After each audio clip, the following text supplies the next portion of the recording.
কেমন আছেন বন্ধুরা? আশা করি আপনারা ভালোই আছেন। অন্নপূর্ণা যোজনার পারিবারিক তথ্য সংগ্রহ ফর্মটি আপনারা কিভাবে ফিল আপ করবেন স্টেপ বাই স্টেপ ফুল প্রসেসের মাধ্যমে দেখাবো। ভিডিওটি আপনারা শুরু থেকে শেষ অবধি দেখবেন, একটিও পার্ট স্কিপ করবেন না।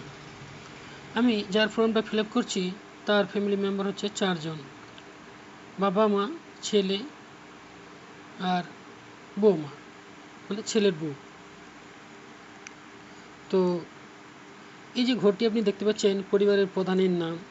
তো আপনারা বা আপনাদের ফ্যামিলির যিনি হেড অফ ফ্যামিলি বা হেড অফ ফ্যামিলি মেম্বার যিনি রয়েছেন তার পুরো ডিটেলসটি এই ঘরটাতে লিখতে হবে।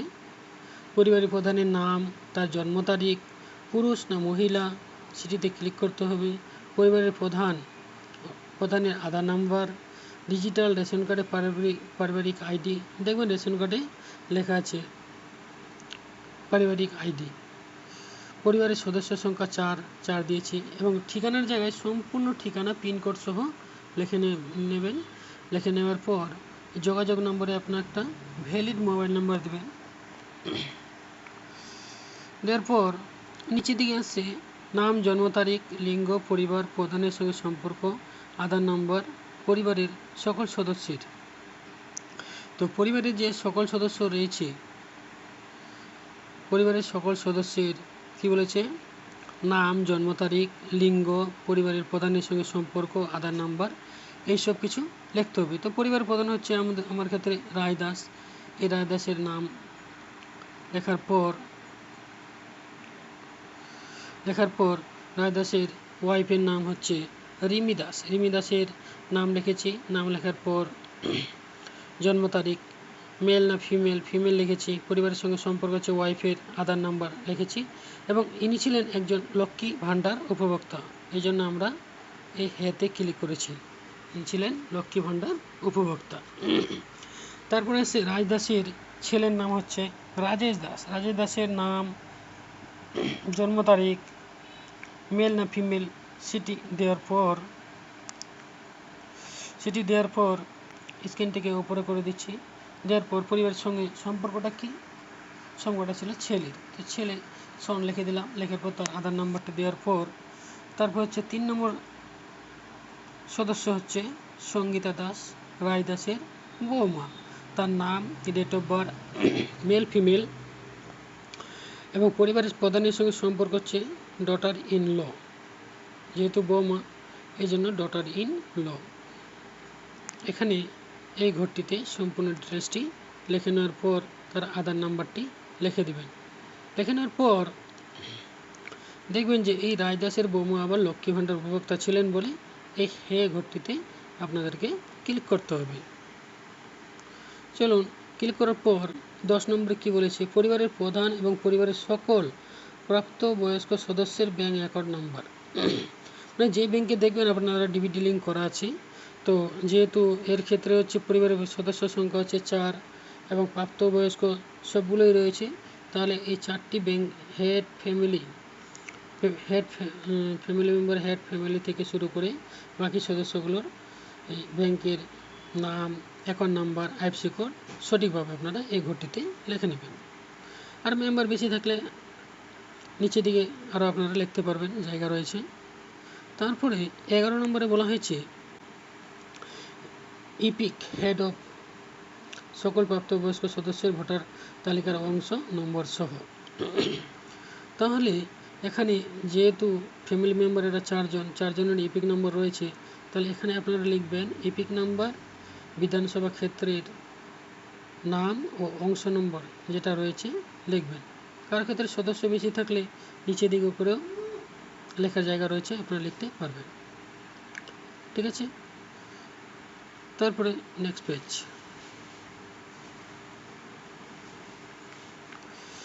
নেক্সট পেজে বলা হয়েছে বিভাগ অসংরক্ষিত আর্থিকভাবে দুর্বল শ্রেণী, তফসিলি জাতি, তফসিলি উপজাতি, অন্যান্য অনগ্রসর শ্রেণী ও বিশেষভাবে ঝুঁকিপূর্ণ জনজাতি গোষ্ঠী। আপনাদের ক্ষেত্রে যেটা হবে সেটা আপনারা ক্লিক করবেন। আমার ক্ষেত্রে যেটা ছিল আমি ক্লিক করেছি। তারপর বলা হয়েছে আপনার কি ডিজিটাল রেশন কার্ড রয়েছে? হ্যাঁ, আমার ক্ষেত্রে রয়েছে বলে হ্যাঁতে ক্লিক করছি। না থাকলে আপনারা নায়ে ক্লিক করবেন। যদি হয় তবে কার্ডের ধরন উল্লেখ করো। কার্ডের ধরন হচ্ছে PWH, সেটাতে আমরা ক্লিক করেছি। পরিবার রেশন দোকান থেকে মাসিক রেশন তুলছেন কিনা, যদি তুলেন তাহলে হ্যাঁ, না হলে নায়ে ক্লিক করতে হবে। তারপরে পরিবারের ধরন, আপনার বাড়ি কি 3 বা তার বেশি পাকা ঘর রয়েছে? যদি হয় তাহলে হ্যাঁতে ক্লিক করবেন, না হলে নায়ে ক্লিক করবেন। তারপর পরিবারের জমির মালিকানা যদি রয়েছে তাহলে হ্যাঁতে ক্লিক করবেন, না হলে নায়ে আপনারা ক্লিক করবেন। চলুন 3 নম্বর পেজ আর 4 নম্বর পেজে আসা যাক। তো যেহেতু আমি জমি দিয়েছিলাম, জমির ক্ষেত্রে পারিবারিক জমি রয়েছে কিনা, তাহলে জমি রয়েছে। তাহলে মোট সদস্যদের জমি হচ্ছে 54 শতক। 54 শতকে আমি দিয়েছি। তারপরে বলেছে যানবাহন যদি ফ্যামিলিতে থাকে কারো, তাহলে হ্যাঁতে ক্লিক করবেন, না হলে নাই আপনারা ক্লিক করবেন। পরিবার ভিত্তিক সদস্যদের স্বাস্থ্য বীমা। এবার আপনাদের পরিবার ভিত্তিক সদস্যের যদি স্বাস্থ্য বীমা থাকে, তাহলে এই স্বাস্থ্য বীমা যতগুলো সদস্য রয়েছে এগুলোতে আপনাদের লিখতে হবে সরকারি না বেসরকারি, কোন বীমা কি রয়েছে। তাহলে কি আমার ক্ষেত্রে নেই বলে আমি নয়ে ক্লিক করেছি। তারপরে আয় বা পেশা। আয় কোন সদস্য আয় বা পেশা, কোন সদস্য কি আয়কর বা পেশাগত কর প্রদান করে? যদি হ্যাঁ হয় তাহলে হ্যাঁতে, না হলে নায় ক্লিক করতে হবে। যদি পরিবারের প্যান কার্ড রয়েছে, যদি আপনাদের পরিবারের সকল সদস্য যদি প্যান কার্ড থাকে, তাহলে প্যান কার্ডের নাম ও নাম্বার কি রয়েছে এখানে লিখে নিতে হবে। ঠিক আছে, আমার ক্ষেত্রে একজনের ছিল বলে আমি একজনের লিখেছি। আপনাদের ক্ষেত্রে যেটা হবে আপনারা লিখবেন। তারপর রয়েছে কর্মসংস্থান ধরন।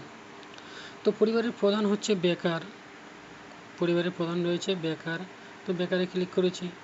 দ্বিতীয় সরকারি ক্ষেত্রে বেসরকারি ক্ষেত্রে এগুলো যেটা যার ক্ষেত্রে হবে সেটা আপনারা দিবেন। দ্বিতীয় সদস্য হচ্ছে বেকার, তৃতীয় সদস্য হচ্ছে পরিযায়ী শ্রমিক, বাইরে থাকেন, এবং চতুর্থ সদস্য হচ্ছে বেকার। ঠিক আছে, আপনাদের ক্ষেত্রে যেটা হবে আপনারা দেবেন। তারপর চলে আসছি 6 নম্বর পাতায়। পরিবারের শিক্ষিত প্রাপ্তবয়স্ক সদস্য এবং অশিক্ষিত প্রাপ্তবয়স্ক সদস্যদের সংখ্যা বলেছি। তো আমার ক্ষেত্রে 2 জন শিক্ষিত 2 জন অশিক্ষিত, তাহলে ওই হিসাবে আমি দিয়েছি। এবং শিক্ষিত হচ্ছে পরিবারের প্রধান হচ্ছে অশিক্ষিত, তাহলে অশিক্ষিতর ঘরে আমরা ক্লিক করেছি। এবং পরিবারের দ্বিতীয় সদস্য হচ্ছে অশিক্ষিতর ঘরে ক্লিক করেছি। পরিবারের তৃতীয় মেম্বার হচ্ছে শিক্ষিত, তার শিক্ষিতর ঘরে ক্লিক করেছি। এবং চতুর্থ মেম্বার হচ্ছে শিক্ষিতর ঘরে ক্লিক করেছি। তারপরে দেখবে যে কত পড়াশোনা করেছে।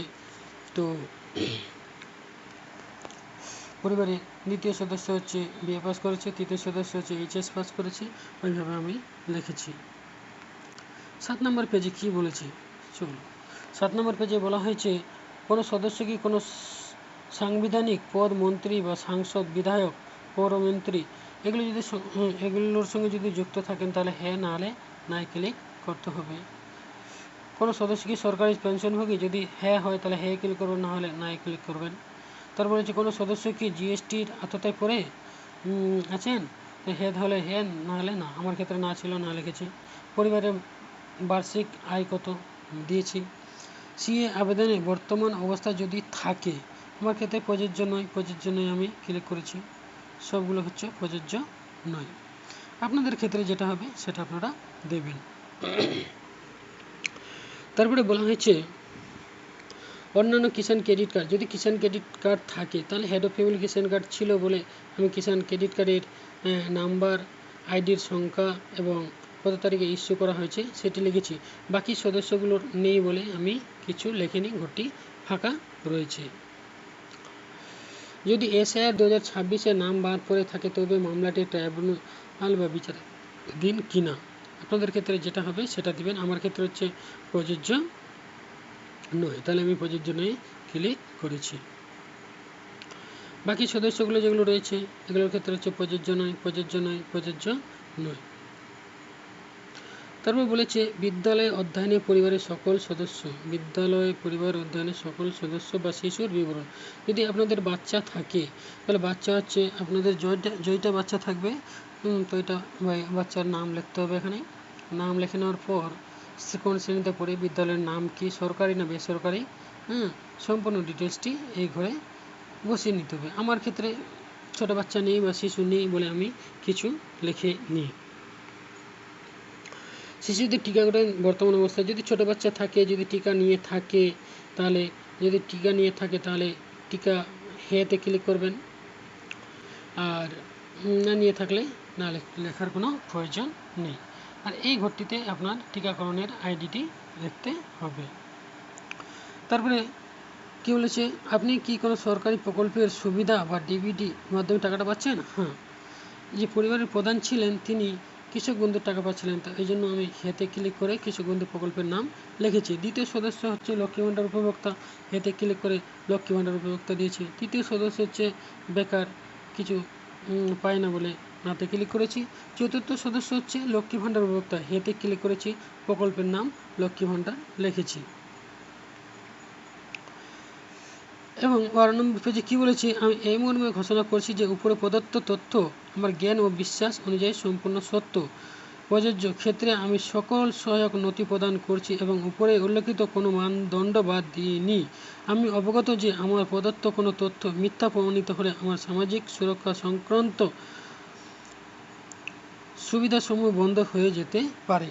তাহলে এই সম্মত, আপনি যদি সম্মত হন এই ব্যাপারে সব সঠিক দিয়েছেন বলে, তাহলে এই ঘরটিতে আপনি সম্মত বলে টিক দিবেন। দেওয়ার পরে এখানে যে হেড অফ ফ্যামিলি যিনি রয়েছেন, এখানে হেড অফ ফ্যামিলির সিগনেচার করতে হবে। আর বাকি যে এই ফর্মটি যে এখানে নিচে রয়েছে, এটা অফিসের ইউজের জন্য আপনারা ছেড়ে দেবেন, ভরার প্রয়োজন নেই। এই ভিডিওটি যদি আপনাদের ভালো লাগে তাহলে চ্যানেলটি সাবস্ক্রাইব করে বেল আইকনটি অন করে দিবেন এবং ভিডিওটি লাইক ও শেয়ার করতে ভুলবেন না। Thank you.